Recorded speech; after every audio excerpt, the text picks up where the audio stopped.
So is there a better way? One Nation member for Northern Victoria, Rikkie-Lee, good morning to you. Good morning. Thank you for having me. It's great to be able to chat about this. A new driver education module being rolled out as part of school. That's something you're proposing. How would you want it to work? Look, I would like to see it available to all students between the years 10 and 12, just so they have access to it. So, like as Kim said earlier in the week, not everybody was aware of the Cool Heads program, and having these programs is a good initiative, but clearly it's not doing enough because, unfortunately, we are seeing a rise in the lives lost on our roads, especially here in the Northern Victoria region, and that's a real tragedy. And of course, a particularly bad statistic for some of those younger drivers as well. I think it was 59 young people between 16 and 25 last year, if I'm getting my numbers right. What do you think should be taught in the module? What would you want to see in the schools? Basic driving skills would be a good start, and road safety rules. So it really gets drummed into them. But I'd like to see it done in schools because then they have a qualified educator teaching them. We're not relying on people who aren't trained to train. So, Right. like licensed drivers, you can see. Like, I'll use myself as an example. I've had some bad advice given to me, and luckily I didn't take that on in my younger years. And that actually prevented me from running a child over at a school crossing because somebody told me don't put the brake on when you're stopped on the road in case somebody goes up your rear end, does less damage. And luckily I was like, no, I'm not going to take that advice. But if there was a young driver who trusted a person and took that kind of advice, we could see lives lost more. So I think a qualified education system for kids or educators, I think that's probably a really good way to go. We've seen, I guess, this sort of baked into school education program for drivers work in other countries. Is there a particular model that you were looking at with your idea?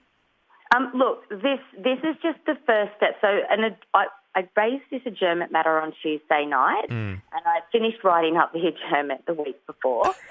So, for anybody who doesn't know what an adjournment matter is, it's when we seek an action from a minister. So I've asked the Education Minister, Ben Carroll, who's our Deputy Premier, to, look into putting this into schools. Now, I bumped into Ben yesterday afternoon. I said, look, mate, I want to have a meeting, and so we're going to organise a meeting so we can sit down and discuss this. And then this is just the first step of many that I'll be taking, and I'm really going to sink my teeth into this one because we can't afford to lose more lives on our roads.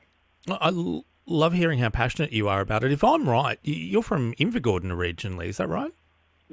Yeah, definitely. So I'm still there. So sort of, I guess, what we see in terms of road behaviours and you know how difficult it can be, even if you do want to get, I guess, that more professional training in a regional area, it's not always easy to find.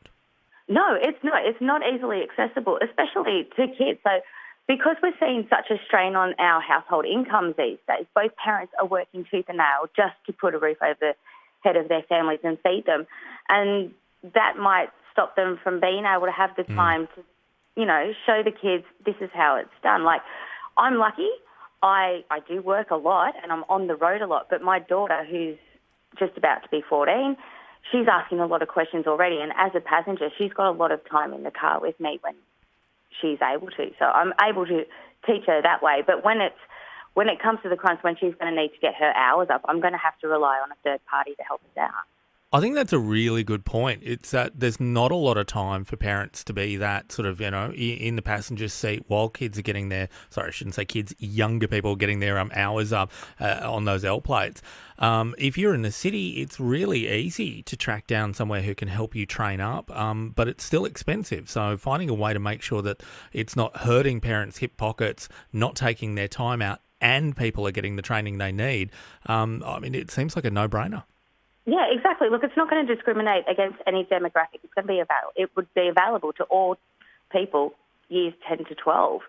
So that's what I'm pushing for, just to make sure it's available to those newer drivers coming in. And I want to see the bad habits broken. So if we can nip that in the bud at school, then that would be a really great starting point for these young people. Rikkie-Lee, look forward to catching up on how your meetings go and see what the next steps are. But I really appreciate you taking the time to chat this morning.